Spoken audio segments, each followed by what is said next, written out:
স্বাগত জানাচ্ছি বিশ্ব সংবাদে। চলুন দেখে আসি আজকের গুরুত্বপূর্ণ হেডলাইনগুলি। ব্রাজিলের দক্ষিণাংশে রিও গ্র্যান্ডে ডু সুল প্রদেশে প্রবল বৃষ্টিপাতের কারণে 37 জনের মৃত্যু ঘটেছে, নিখোঁজ অন্তত 74 জনেরও বেশি।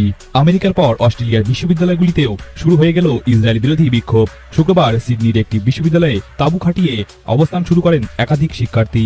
খালিস্তানি বিচ্ছিন্নতাবাদী হরদীপ সিং নিজ্জারের খুনের ঘটনায় কানাডার পুলিশ 3 ভারতীয় নাগরিককে গ্রেপ্তার করেছে। স্ত্রীকে পিটিয়ে খুন করার অভিযোগ উঠল কাজাখস্তানের প্রাক্তন মন্ত্রীর বিরুদ্ধে। সিসিটিভি ফুটেজে ধরা পড়েছে সেই হত্যাকাণ্ডের দৃশ্য, যার ভিত্তিতে অভিযুক্তকে গ্রেপ্তার করেছে পুলিশ। অবশেষে ইসরায়েলের চুক্তিতে ইতিবাচক পদক্ষেপ নিতে চলেছে হামাস। জানা যাচ্ছে যুদ্ধবিরতির জন্য কায়রোতে যাবে হামাসের প্রতিনিধি দল। দীর্ঘ কয়েক মাস ধরে চলা এই যুদ্ধে ক্ষতিগ্রস্ত হয়েছে গাজার একাংশ।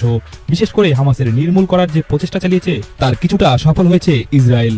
বড় সাফল্য ভারতের। ইসরায়েলি জাহাজ থেকে বন্দী হওয়া 16 ভারতীয়কে মুক্তি দিল ইরান।